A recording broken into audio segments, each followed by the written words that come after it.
Shalom, mari kita bersatu dalam doa.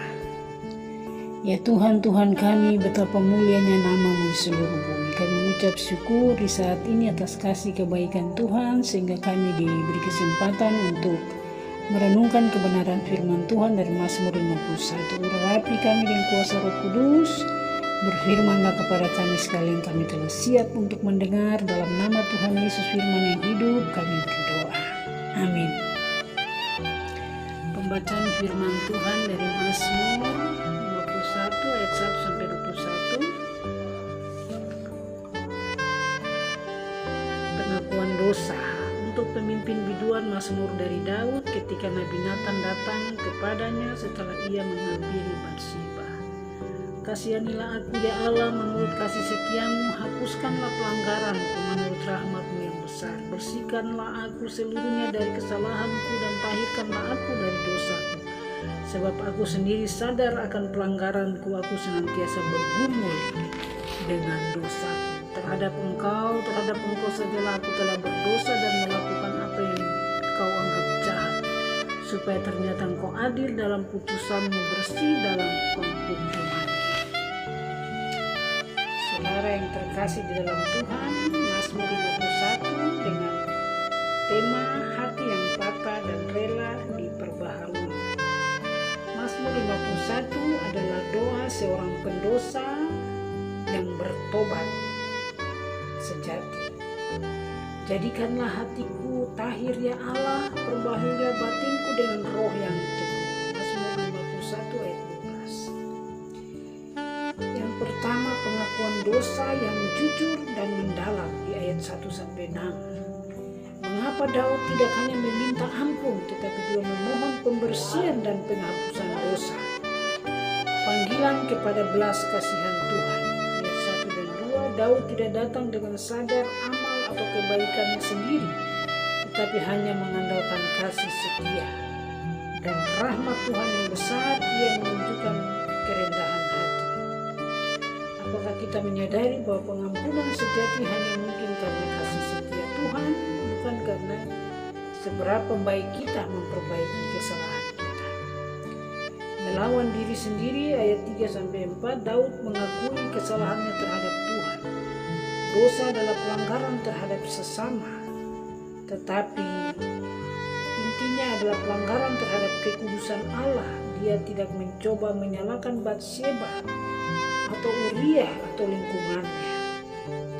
Pertobatan sejati dimulai dengan melihat dosa itu sebagaimana Tuhan melihatnya, sebagai pelanggaran terhadap Tuhan.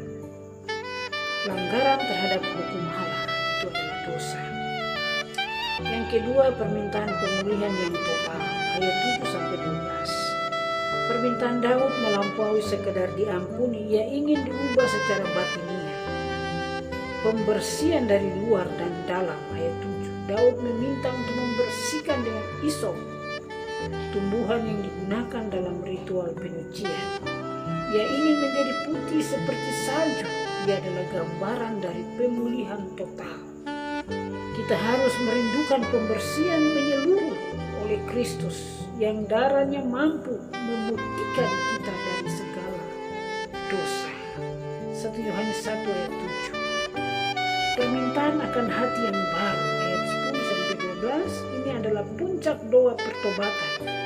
Daud tidak hanya meminta dosanya diambil, tetapi meminta hatinya tahir, bersih dan murni, rohnya teguh, kokoh, stabil dan setia untuk memperbarui batinnya.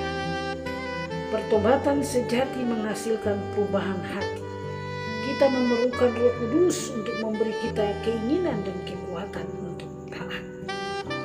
Yang ketiga, visi hidup baru dan kesaksian, ayat 13-17. Fokus apa yang hasil dari pemulihan dan pengampunan Tuhan dalam hidup kita? Mengajar dan bersaksi, ayat 13-15. Setelah Daud diampuni, dia berjanji akan mengajar orang-orang yang melanggar dan memberitakan kebenaran dan kesukaan Tuhan. Pengampunan mendorong kita untuk bersaksi. Pengampunan kita terima adalah modal untuk bersaksi kepada orang lain tentang kasih karunia Tuhan. Korban yang sejati, ayat 16-17. Daud menyadari bahwa Tuhan tidak menghasrati korban bakaran secara harian semata, tetapi korban sejati adalah roh yang patah, hati yang hancur karena dosa, hati yang remuk dan patah, hati yang menyadari ketidaklayakkan dan tunduk pada Tuhan. Kesimpulan dari Mazmur 51, Tuhan menerima hati yang tulus dan jujur yang datang kepadanya dengan penyesalan, bukan hati yang datang dengan persembahan.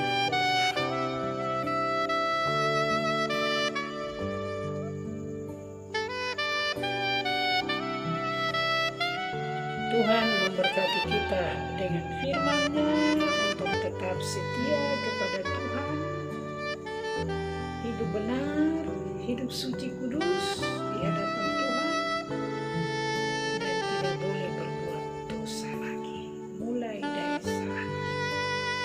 Tuhan memberkati kita dengan firman-Nya. Mari kita berdoa. Bapa, kami mengucap syukur, menyampaikan banyak terima kasih. Bapa kembali mengajak kami untuk selalu memohon ampun dan belas kasihan Tuhan dalam seluruh hidup kami. Agar kami hidup bersih, putih bersih di hadapan Tuhan yang layak. Meteraikan firman ini, urapi kami semua, pegang tangan kami tuntun ke jalan Tuhan, jalan yang benar itu. Kami